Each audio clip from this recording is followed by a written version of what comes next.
If somebody presents a claim which is not entirely obvious or entirely shared, then that person may be challenged to produce some justification for the claim. For instance, consider this dialogue between two people, A and B. Now, A announces, "These people have smallpox." Then B says, "How do you know?" A replies, "They have spots all over their face, and these are an indication of smallpox." But how do you know that these spots are an indication of smallpox? And how do you know that they have spots on their face anyway? Well, suppose that A continues answering like this. Well, there's medical literature on the topic. And also, when I was with them in the same room, I saw with my own eyes that the spots on their faces. And then B could go on challenging, etc. Well, enough of the dialogue. Um, People sometimes seek to avoid this kind of situation by introducing premises in certain ways. In this video, we'll study some ways of presenting premises, and we'll also become aware of some ways of abusing those strategies. The authors in our textbook, Understanding Arguments, recognize three main kinds of strategies. One is assuring, the second one is garden, and the third one is discounting. The first strategy, assuring, involves citing an authority, and when the authority could be oneself.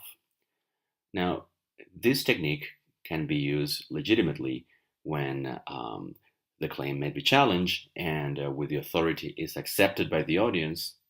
For instance, the Pope before Catholics, or if it is you're citing the Surgeon General in matters of health, or when citing all the relevant evidence would be too time consuming. However, it can also be used to pull tricks on the audience. For instance, if you cite untrustworthy authorities, or when you seek to distract the audience by saying, "Well, that's obvious," or "It's certain," or "I'm sure," or what the authors call dropping assurances, which is using an assurance at some point and then you drop it, right? And then you continue to consider it as if it's a fact, right? And so assurances are not appropriate when no one would question the claim anyway, when the authority is not trustworthy, or when a full explanation can easily be given. One common way of assuring is by citing authorities. Here we have some examples of that. So Jones and others, 2015, have reported that, two studies show that, or there is a consensus in the field that, it has been established that, science tells us that. Now, this can be adequate or not, depending on the context. Certainly, one is more informative than two, which is kind of weaselly, especially in formal contexts, since it poses more questions than it answers. So, which studies? When were they made? Where are they published? Who made them? Have they been replicated?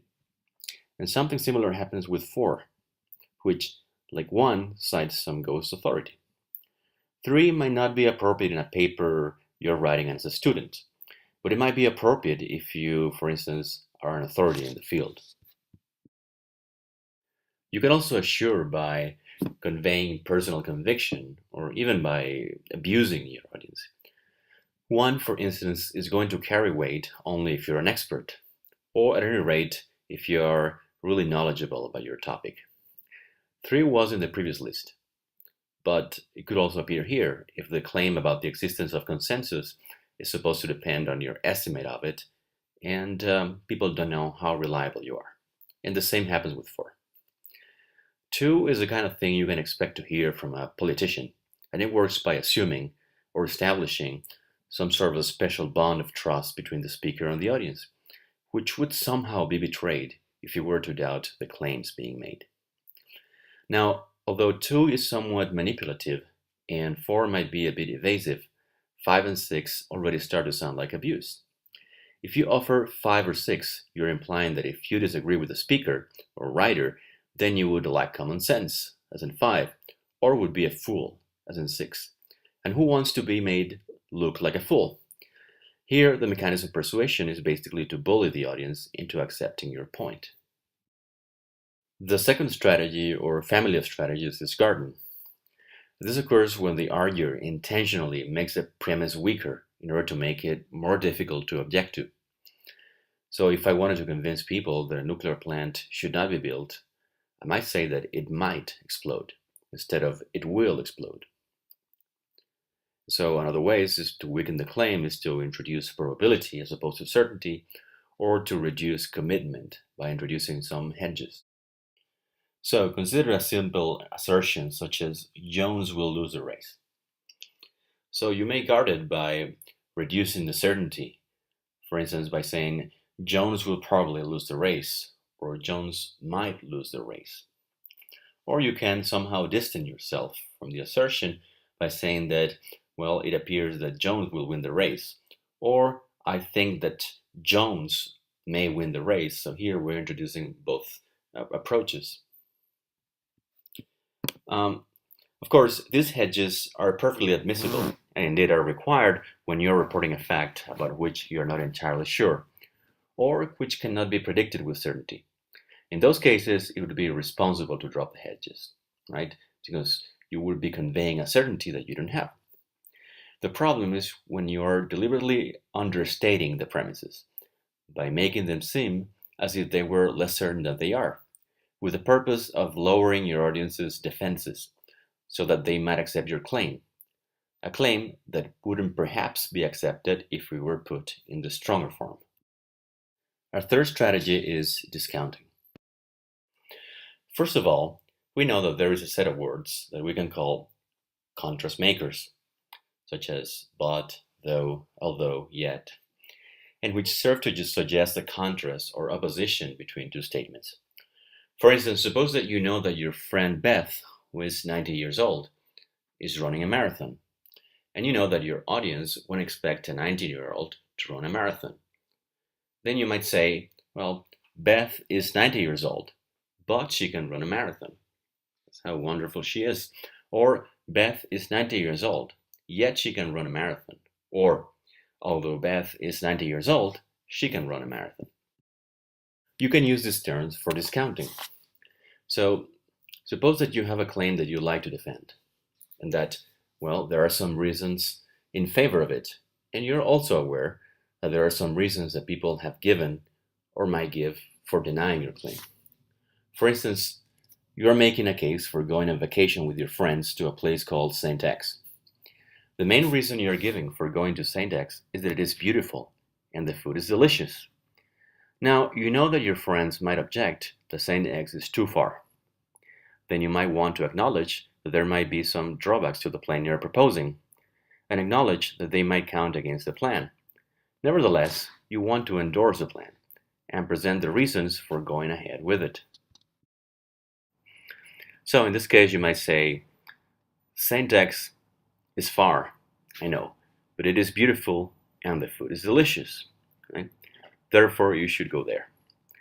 By indicating that St. X is far, you're acknowledging a fact known to your audience. And by using but, you're acknowledging that there is some sort of opposition between the fact and your proposal.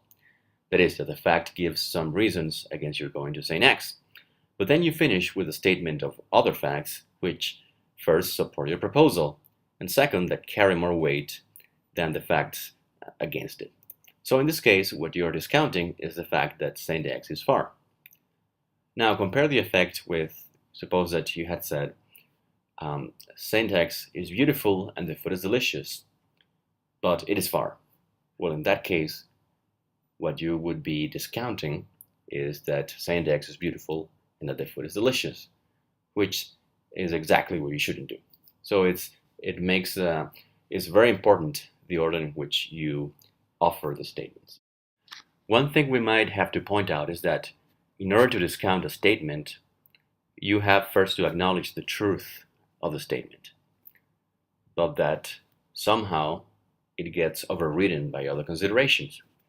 So this is the difference between denying a claim, in which you simply deny the truth of the statement, and discounting.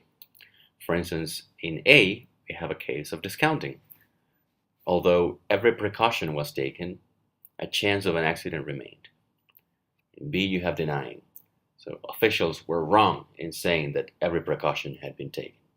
In the first case, the precautions were acknowledged but were discounted. whereas in B, they're just flatly denied. Another important topic is that of evaluative language. Well, language is used not only to describe the world, but it has many other uses. One of them is evaluative. That is, we can use language to evaluate things. The clearest examples of evaluative language are pairs of terms such as good, bad, right, wrong, and correct, incorrect. And also verbs such as ought or ought not to do something, should, must, etc. We can use evaluative language when we are prescribing courses of action, when we are expressing our emotions, or when we're trying to change other people's attitudes, behavior, feelings. Of course, these are not mutually exclusive. You might be both prescribing and trying to change people's attitudes. And also, the list is not intended to be exhaustive, right? There might be many other uses. The prescriptive use occurs when you are, for instance, recommending or opposing a certain course of action. For instance, a speaker might use sentence 1, that restaurant over there is good, to recommend a given restaurant to a friend. Or 2, this is the wrong music for this event, might occur when, say, suppose that Lady Gaga is being played at a funeral, and the person who says this wants whoever is in charge of the music to change it. We can also use language to express a certain emotion or an attitude towards something, right? For instance, 3 can be said on the day you're quitting your job, or 4 after a. And it can be used simply to change other people's behaviors or feelings or attitudes. For instance, when you say to a child, lying is wrong, you're not only saying something about lying, but you're trying to get them to stop lying. Or for instance, if you complain, the present arrangement is unfair, well, you're not only commenting on it, but you also want to bring about some change. Evaluative language always involves standards. What is good, what is bad, what is wrong, what is right. And it is crucial to be clear on the standards that underlie a given use. For instance, the standard of wrongness is different when you're saying stealing is wrong than when somebody says, a teacher tells a student that, well, that note you played was wrong. Now consider the standards used in saying that someone is a good person, or talking about a good manager, or a good son, or a good movie, or a good knife, or a good horse. They have little in common, right? So the use of good is going to depend on the standards that are used for evaluating managers, knives, or horses. Okay, I will stop here, and then we'll talk a little bit more about evaluative language later in the class. Okay, bye.